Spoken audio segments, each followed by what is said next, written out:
Hi, I'm David Borenstein, and my film Mr. Nobody Against Putin is now streaming on Kino Film Collection. Hi, David. So nice to meet you. Thank you so much for joining Five Questions with Kino Lorber. We are here to talk about your fantastic documentary, Mr. Nobody Against Putin. Congratulations on the Oscar nomination, by the way. Very Thank exciting. you. So my first question is about the central figure in the film, Pavel Pasha Telenkin, who is not only doing this brave, courageous thing by being a whistleblower, but he's also kind of a delight to watch. He's very charming. So I would love to hear from you. What is it about Pasha that makes him such a compelling subject and character for you? Well, I think Pasha is a very unexpected main character in a film like this. When we first started working together, I kind of encountered him as something of a international whistleblower. He wanted to show the whole world what was happening in his school, something really concerning, something of extreme geopolitical importance. But then I started filming him, and he started showing me his footage. And this footage was like nothing out of a film about an international whistleblower. It was like some out of School of Rock or something like this.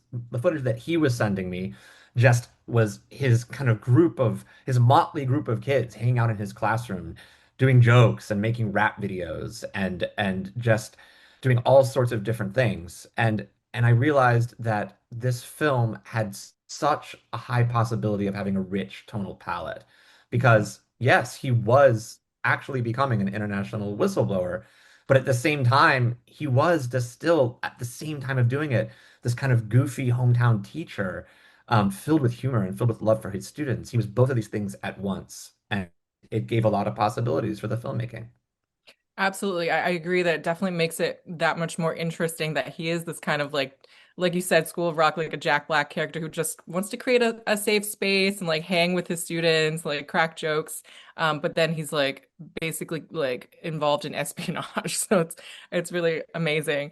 So there are specific people in the film that are sort of spotlighted, like Pavel, the history teacher, and students Masha and Vanya. How did you choose these people in particular to highlight? Was it, did they just stand out amongst all the footage? Did Pasha shoot them more in particular, or was it a collaborative decision? So basically the way that me and Pasha collaborated, I had a DP that would go and shoot there from time to time, but a lot of the film is shot by Pasha, and the way that Pasha shoots is just to shoot everything. I mean, the typical kind of daily rush from Pasha would be 2 hours of him walking around town, first person, lunchtime, just shooting as he eats, just shooting all day long. So like the footage that I got from him was just basically what he saw every single day. And the way that presented itself to me as an editor was a huge archive. The characters in the film were just a few of dozens of characters who could have been potential characters in this film. So the editing process of this film was really, really time intensive. Um, I had to go through and watch so many hours of different characters, and often I would work backwards. So a lot of the characters in the film are people whose lives were really impacted, whether on an emotional level or some other level, by the war and what was happening inside Pasha's school. Often I would find kind of the climax of their story and work my way backwards to see if anything had happened earlier that had kind of to be kind of put into an arc in order to show the emotional consequences of this. And that was how I constructed most of the stories in the film of the side characters. Oh, that's smart. I'm curious, how many hours of footage did you get, like total, do you know? I actually have no idea because the way that Pasha uploaded footage was so disorganized that I never really was able to wrap my head around it. Like he would just upload a few clips every single morning and in no order. Like sometimes the clips were from months earlier, and then sometimes months would pass and I would get more clips from a day that I thought I had all the clips from that I had gotten months earlier. So it was really hard to organize all of this stuff. It was a really difficult film to figure out in the edit, but it worked out. Well, I'm really glad you highlighted Pavel, the history teacher, because he is such a fascinating. He's almost like a caricature of like a evil villain type, just kind of like talking about like the most sadistic evil people in Stalin's regime But being he's his crying at the end hero. of the film. What's that? He has a soft side. He has a soft side. I He's mean, crying at the yes, end. Yes, that's true. That's true. And like, congrats to him for winning winning the apartment. But it's just so funny, like the smile on his face as he's talking about these like very evil figures in history. But I'm curious to know what has the response been to the film, and also like, how does Pasha feel about his story having such an impact on the international community? Yeah, I mean, the response has been different everywhere. We premiered it in America, where a lot of people draw parallels with what's happening in that country. Mhm. So this is a film, that starts with an executive order from the federal government that comes into a primary school, and is trying to destroy that institution from within, or at least radically change it to become some sort of dark version of itself, where free education and liberal is eradicated and replaced with militarism and some sort of warped authoritarian version of education. So I think a lot of people are drawing parallels. We talk to teachers all the time that say similar things are happening in their school, even if they're not as intense or as extreme as what we're seeing in Russia right now. And that's very interesting to see. It's been interesting to see at the same time the response in Russia, where a lot of people are reflecting on what Pasha has shown. I think Pasha is a singular and interesting figure within Russia. He is not the typical person to be one like a co-director on a film. It's very rare to have a teacher in a small town like Karabakh kind of at the helm of a project like this. Russian film tends to come from directors from a very rarefied class, from either St. Petersburg or Moscow. And so to have this voice at the center of a film has created a lot of interesting discussion within Russia.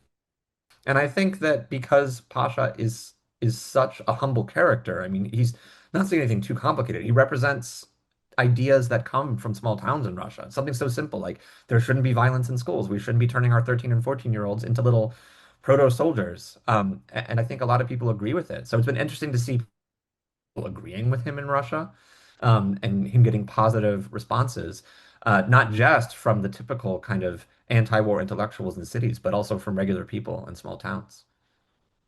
Yeah, I mean, obviously, your film examines just how easy it is for propaganda to become institutionalized and normalized when it is via schools and children, which is, it's scary.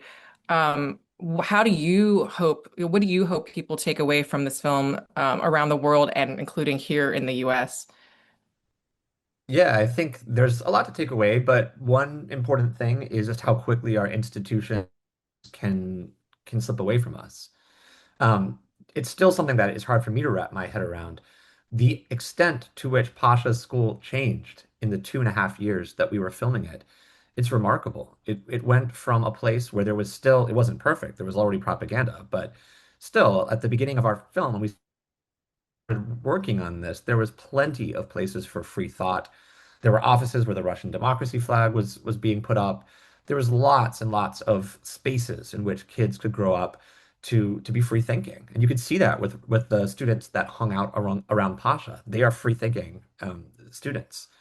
I don't think that the younger kids in that school are going to be given the possibility to become like them because so much changed. Within 2.5 years, it went from that to a place where Wagner soldiers teach kids within the school, how to identify landmines, and how to clasp their helmet to prepare for battle. So I think what I take away is we need to really cherish our institutions. They're not something that just exist. We need to actively protect them. And we need to make sacrifices like Pasha did in order to protect them because they're really all we have, and they can slip out of our grasp very quickly. Yeah, I mean, that arc that you showed is truly, it's like it's spine-tingling, just going from light propaganda to the school becoming a little training ground and recruiting ground, for the military. Um, but yeah, Pasha definitely made the ultimate sacrifice, I think, in the end, like leaving the town that he loves so much. But so I have one more question, and it touches on something you said a little bit ago. Now that Pasha has co-directed, what is now an Oscar-nominated documentary, does he have any plans to direct anything else? Like, has the directing bug bit him? I'm not sure. It's a good question. It's something maybe best asked to him. Um, but I think it would be interesting if he were to do that. there's a lot of footage that we didn't use in this film.